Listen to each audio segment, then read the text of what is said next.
définiriez, c'était le titre, je crois, d'une série de Jean Nabir, comme un éveilleur de peuple, comme un éveilleur de peuple, ou comme un éveilleur du peuple européen, comme un homme qui contribue par ses écrits à l'éveil, ou au réveil du peuple européen. C'est certainement mon ambition. C'est, je crois, une ambition que vous avez réussi, car vous donnez par vos écrits, par votre attitude, beaucoup d'espoir à ceux qui veulent effectivement voir revivre l'Europe, la civilisation européenne. Vous avez écrit que l'Europe était en dormition. Pour sortir de la dormition, il faut sans doute qu'il y ait à un moment donné des circonstances et des hommes qui rencontrent des circonstances. Mais il faut qu'il y ait encore à ce moment-là, pour qu'il y ait des hommes qui rencontrent les circonstances, des Européens. Et est-ce qu'il ne faut pas pour ça qu'il reste des hommes d'origine européenne, des hommes de sang européen et des hommes de culture et de civilisation européenne? Est-ce qu'il ne faut pas, en quelque sorte, que se rencontrent et que se maintiennent à la fois le sang et l'esprit? Bien évidemment, et ce que vous évoquez, c'est l'un des dangers majeurs que nous connaissons avec l'immigration de peuplement, c'est-à-dire la transplantation sur le sol européen de peuples qui portent toutes leurs particularités, de peuples et de civilisations. Ce sont des peuples, ce ne sont pas des individus, ce sont des peuples qui arrivent. C'est ça la grande incompréhension du système. Le système ne voit que des individus, alors que la réalité, c'est des peuples. Ce sont des peuples. Ce sont des peuples qui arrivent et qui se reconstituent immédiatement en peuple, avec leurs mœurs, leurs comportements, leurs traditions, leur religion, tout cela étant, de leur point de vue, je dirais, légitime, ce sont des peuples. Ce qui n'est pas légitime, c'est le comportement des dirigeants européens. Non seulement pas légitime, mais criminel. Criminel à un point délirant que les dirigeants européens, ces hommes qui sont au pouvoir depuis une trentaine d'années en Europe, peut-être parfois plus, 40 ans presque, qui systématiquement, les hommes politiques, mais les intellectuels, mais les hommes qui fabriquent l'opinion, tous ceux qui dirigent profondément, ces hommes-là sont des criminels affreux, qui créent jour après jour une situation horrible pour l'avenir, car ils créent les conditions d'une guerre ethnique à l'avenir. Le savent-ils, ne le savent-ils pas, je n'en sais rien, mais il faut être aveugle pour ne pas le voir, pour ne pas comprendre que la présence de peuples, ce ne sont pas des individus, ce sont des peuples qui ont été implantés sur nos territoires, ce sont des civilisations, ce sont des religions étrangères, hostiles, implantées sur nos territoires. Que va-t-il se passer?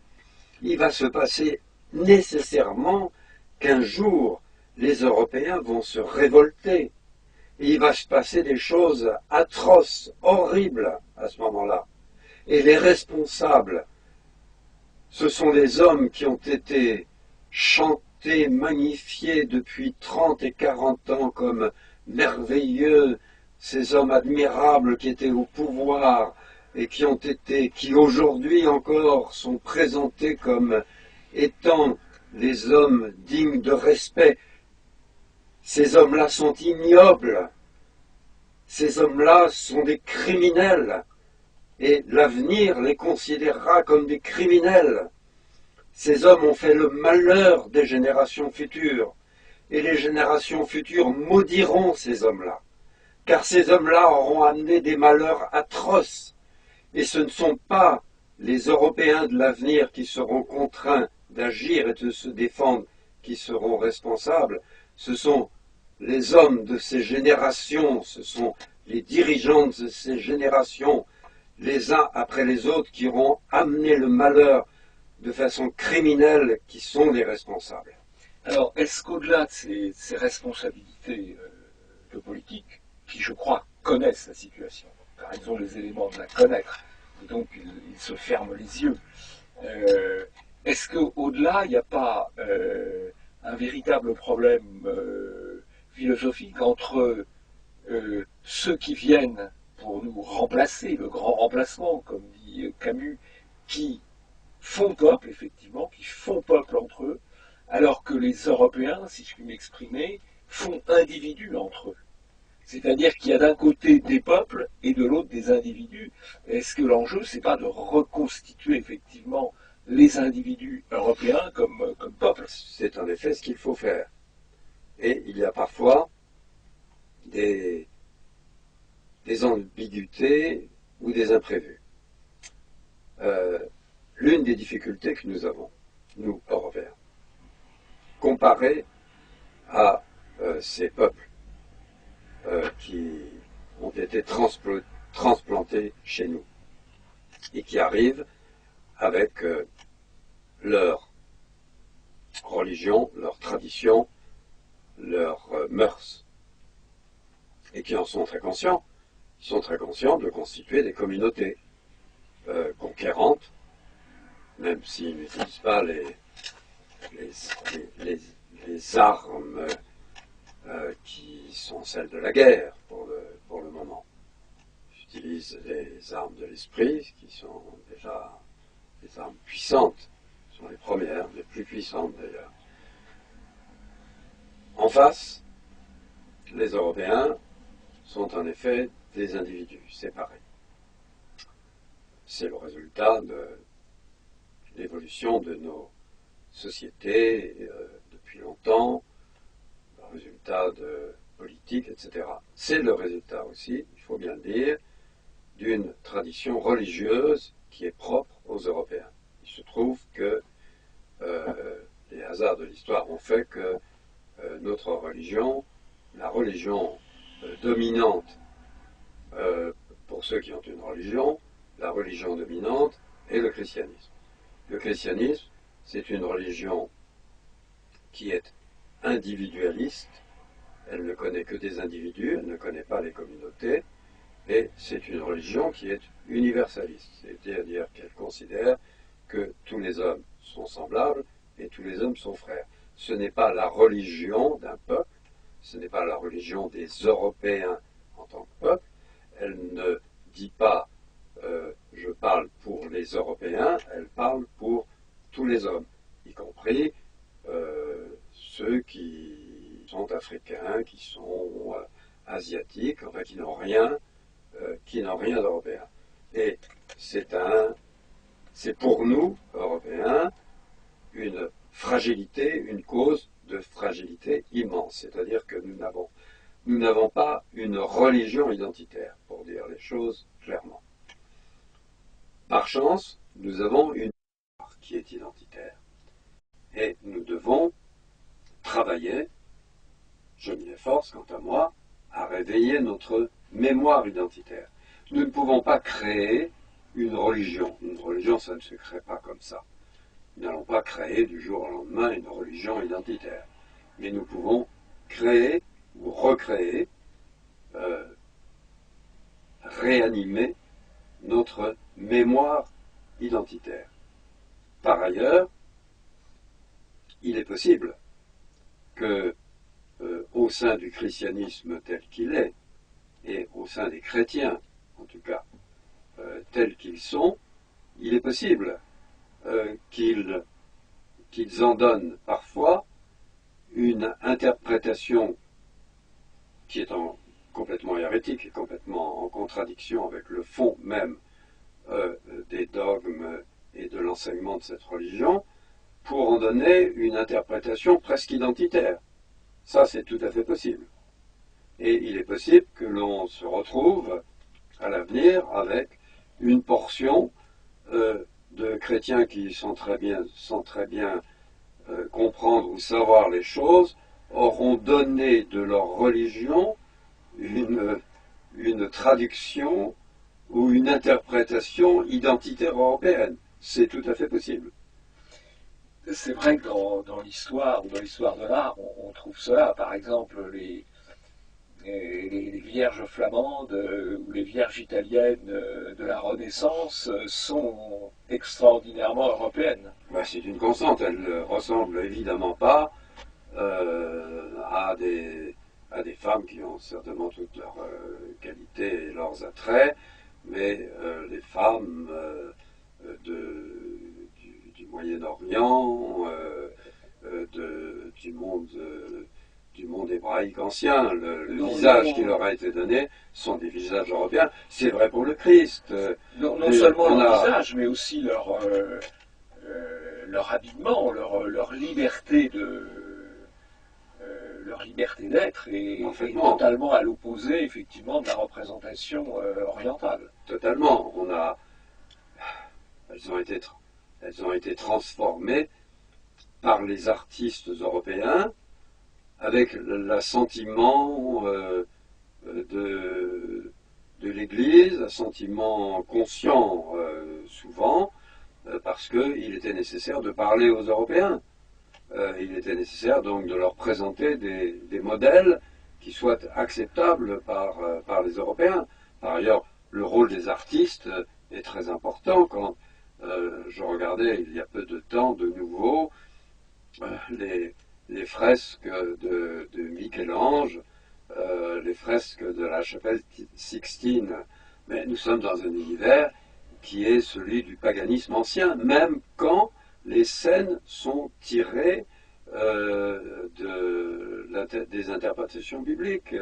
Par exemple, le centre d'une scène magnifique d'un point de vue pictural, qui est celle du jugement dernier. Je ne parle pas de la signification religieuse que je trouve assez ridicule et qui ne touche plus personne ne croit au diable, plus personne ne croit à l'enfer, plus personne ne croit que ceux qui se sont mal comportés selon les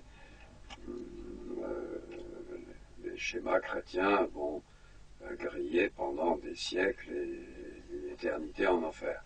Ça a été abandonné. Ça a quand même marqué des générations et des générations d'Européens. Bref, quand Michel-Ange a peint ces fresques absolument admirables, ce qu'il montre, c'est un monde européen. Le Christ est un Dieu européen, c'est Apollon. Ça n'a rien à voir avec le personnage, mal connu d'ailleurs, dont l'histoire nous a été transmise par des évangiles, qui, entre parenthèses, étaient écrits en langue grecque. Il y a tout dans cette histoire du christianisme, de cette curieuse religion qui est arrivée en Europe, il y a toute une part mystérieuse qui est assez stupéfiante. Comment cette religion est devenue européenne, nous le savons d'un point de vue historique, nous savons le rôle qui a été celui de son adoption par l'Empire romain pour des raisons essentiellement politiques, les raisons qui ont fait que Constantin et ses successeurs ont adopté une religion qui convenait parfaitement à l'état de l'Empire romain de cette époque. Mais il y a d'autres aspects qui sont étonnants. Nous savons aussi, bien sûr, que cette religion a trouvé, comme le disait si bien le pape Benoît XVI, toujours dans la fameuse conférence ou discours de Ratisbonne, il a dit lui-même qu'il est étrange, il est surprenant, et que l'on comprend aussi que cette religion d'origine étrangère ait trouvé en Europe le lieu de son épanouissement initial. Mais c'est parce qu'elle avait déjà été transformée, cette religion. Ne serait-ce que par la transmission des textes qui étaient écrits en langue grecque et non pas en araméen, par exemple. Tout ça est étrange. Si on revient à la transmission de la culture, de la civilisation européenne, quel rôle vous voyez dans les grands musées, dans les grandes œuvres d'art comme élément de référence qui continue malgré tout d'exister dans cette société en rupture finalement avec son passé? Ce sont par chance de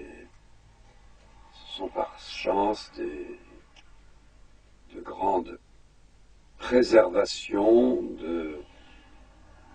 des grandes œuvres de notre passé qui témoignent de façon artistique pour la richesse de notre tradition et la richesse de nos créations. Ce que je pense, c'est que chez les visiteurs des musées, il y a évidemment plusieurs plans de lecture. Qu'il y a des malheureux que l'on traîne dans les musées et qui doivent s'ennuyer beaucoup, et qui doivent se soucier de leurs ampoules aux pieds beaucoup plus que de la qualité de ce qui leur est montré. Mais l'avantage, c'est que c'est là. Donc c'est disponible.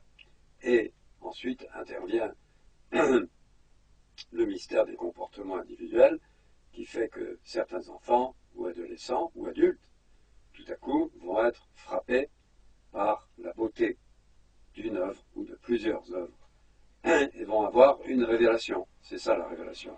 Tout à coup, on voit quelque chose qui est beau, qui parle à l'esprit. Vous-même, si je vous demandais de citer quelques œuvres majeures pour vous en termes d'expression finalement de la civilisation européenne et des valeurs que vous portez, vous penseriez à quelles œuvres? Je pense à une immédiatement. Je pense à une estampe très célèbre d'Albrecht Dürer, qui est étrange, qui est profonde et qui se rapporte à tout ce dont nous avons parlé. Parce que Albrecht Dürer a travaillé comme tous les grands artistes de son temps, et c'était un artiste génial. Il a travaillé sur commande. Et il y a dans ses œuvres énormément d'œuvres religieuses édifiantes de toutes sortes. Et puis, au milieu de toutes ces œuvres, il y en a une qui tranche complètement, qui est absolument différente, qui n'est pas une commande d'une autorité supérieure, etc., qui vient de lui. C'est la fameuse estampe du chevalier, de la mort et du diable. C'est une estampe incroyable pour son époque. Elle est datée de 1513, puisque la plupart des estampes, donc nous célébrons son anniversaire cette année. C'est important. 600 ans. 600 ans. 600 ans. 600 ans. Et le chevalier, la mort et le diable est extraordinaire parce que c'est une œuvre complètement hérétique par rapport à son temps et par rapport à ce qui dominait l'époque. Qu'est-ce que l'on voit dans cette estampe? On voit un chevalier qui est même magnifiquement gravé, qui est en tenue de guerre, qui est casqué, qui est à cheval. Son cheval avance, le cheval ne voit rien, lui. Parce que un cheval, ça voit rien. Le cheval, il a une âme de cheval qui est un peu limitée. Le chevalier, lui, il voit. Et il a un regard qui est fort. Il a le sourire aux lèvres. Il a un sourire ironique aux lèvres. Devant lui, il y a un personnage qui est celui de la mort, qui est bien montré, avec son visage décharné, sa tête de mort, et qui lui présente un sablier, c'est-à-dire le temps qui s'écoule et contre lequel on ne peut rien. Et donc la mort veut effrayer le chevalier. Et derrière le chevalier, il y a un autre personnage qui est le diable, et qui lui présente tous les attributs qui doivent terroriser les hommes qui se comportent mal selon les canons de l'époque. Et qu'est-ce que fait le chevalier? Eh bien, il les méprise. Il passe le sourire aux lèvres. Il ne les voit pas. Il refuse de les voir. Il les méprise profondément. Et cette gravure, le sens profond qui est le sien, a toujours valeur pour nous, car nous sommes toujours menacés par toutes sortes de symboles qui sont les incarnations du mal avec un M majuscule selon les canaux d'aujourd'hui. Je me dis que le chevalier de Dürer est notre modèle par excellence. Nous avons à passer en méprisant cela, à continuer notre chemin, peut-être à faire en sorte que notre cheval donne un coup de croupe et fasse dégringoler ces personnages ridicules, peut-être un coup de lance ou un coup d'épée ferait du bien, mais Dürer, lui, est resté dans le registre supérieur, qui est celui du mépris. C'est admirable.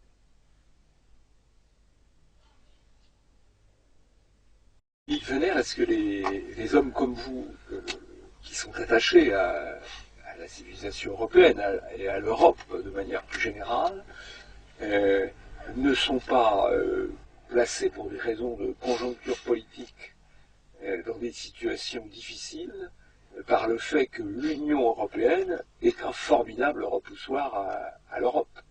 Et comment faire face à cette situation? Oui, c'est le mot. Le mot que vous avez utilisé est bon. L'Union européenne est le pire repoussoir pour la conscience européenne. Est devenue. Ça n'a pas toujours été le cas. Ça n'était pas le cas à l'origine, à l'époque du traité de Rome, par exemple. Mais l'évolution qui a été celle de l'Union de Bruxelles, qui est une union d'inspiration mondialiste, américaine, complètement soumise à l'idéologie mondialiste, et par ailleurs dirigée par des technocrates qui sont eux-mêmes profondément universalistes, mondialistes, etc. Cette union est le pire repoussoir pour la conscience européenne, et c'est une difficulté. C'est une difficulté parce que se dire européen, dans l'esprit de beaucoup de nos contemporains, signifie presque automatiquement, s'ils réfléchissent politiquement, ça veut dire être partisan de Bruxelles. Alors il faut expliquer à ce moment-là que non, être européen, c'est être partisan de notre civilisation pérenne, c'est se sentir membre d'un peuple européen. C'est autre chose. Mais encore faut-il l'expliquer et faut-il pouvoir l'expliquer. On doit l'expliquer. Et on doit faire en permanence ce travail d'explication. Je pense par ailleurs que l'Union européenne telle qu'elle est ne durera pas éternellement ainsi. Elle connaîtra des évolutions qui sont imprévisibles, je crois, mais elle connaîtra des évolutions. Que seront ces évolutions?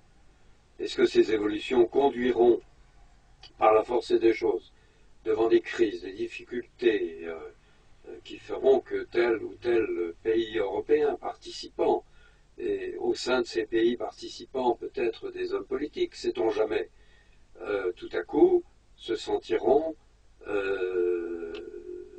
à la fois des devoirs, des ambitions aussi, pour réaliser autre chose. C'est pas impossible. On a vu des choses plus extraordinaires dans le passé. Il n'est pas impossible que dans l'avenir s'éveille parmi des hommes politiques, je ne sais où, en Allemagne, ailleurs, en Italie, pourquoi pas, peut-être même en France, bien qu'en France ça me paraisse très difficile. Mais nous avons un grand voisin qui est la Russie, qui est en rupture complète avec les schémas américains et avec les schémas mondialistes. Il ne faut pas l'ignorer. Le rôle stimulant de la Russie peut être considérable à l'égard de l'Europe. Il peut y avoir des hommes politiques européens qui soient peut-être influencés par le modèle, par ce que représente la Russie, qui est un contre-modèle par rapport aux États-Unis. Et peut-être cela peut-il... Nous sommes là, je brasse des hypothèses, mais nous devons penser aussi à l'avenir, et nous ne devons pas rester simplement sur la situation présente. Notre rôle aussi est de brasser les possibilités qui sont celles du futur. Nous ne sommes pas dans une situation stable, nous sommes dans une instabilité absolue, et il est intéressant de brasser les choses. Et oui, je crois que dans l'avenir, quantité